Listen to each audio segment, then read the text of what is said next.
everyone. We are so excited that you joined us today. Yesterday at church, we celebrated missions and what God is allowing us to do, our church to be a part of across the world.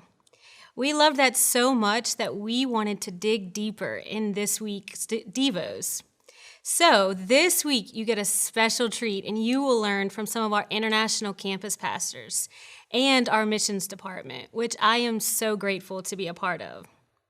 We hope you stick with us all 5 days as we talk about how we can reach the world. So let's get right into today's scripture.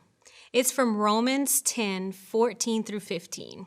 And it says, "But how can they call on him to save them unless they believe in him? And how can they believe in him if they have not heard about him? And how can they hear about him unless someone tells them? And how will anyone go and tell them without being sent? That is why the scriptures say, 'How beautiful are the feet of messengers who bring good news.'" In this passage, Paul asks a great question. How will anyone know about Jesus unless we tell them?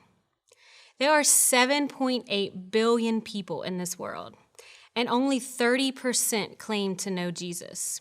That means that 5.4 billion people still need the message of hope, the message of Jesus.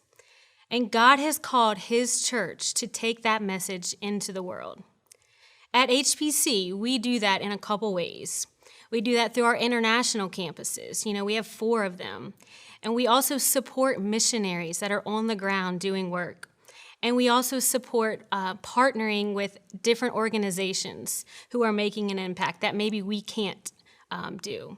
And now, how do you and I play a part in bringing the good news on an individual level? Yesterday in church, you were given a magnet and it said, "Pray, give, go." And we believe that is the simple way for us to reach the world. The first thing we can do is pray. There have been many times where I couldn't personally give or go on the mission field. But how many of you know that prayer can go further than we ever can?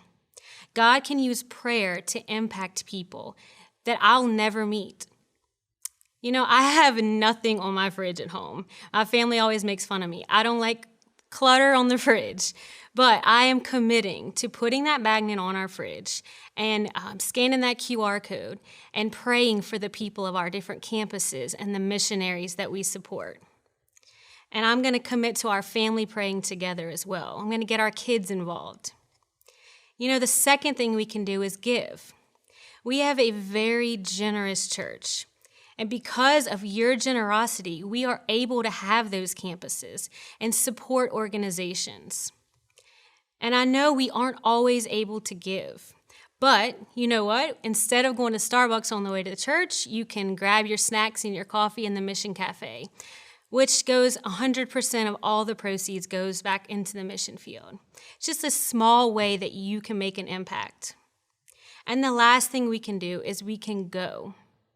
One of the ways we go as a church is through our mission trips. And I know we haven't been able to go in the last couple years, and hopefully we will soon.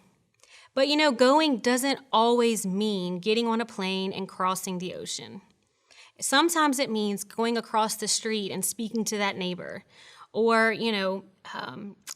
going to talk to your coworkers that maybe you don't really get along with, but sharing the good news with them is something that we can do every day. And as I close today, I want to challenge you to share the good news, just like Paul talks about. We are all the messengers that can bring good news. We can share to the neighbor, the coworker, the family member that might be struggling. And maybe you just start by sharing this Devo with them. I hope it's brought you some encouragement, and we look forward to seeing you the rest of the week as we continue to talk about how we can reach the world. See you tomorrow.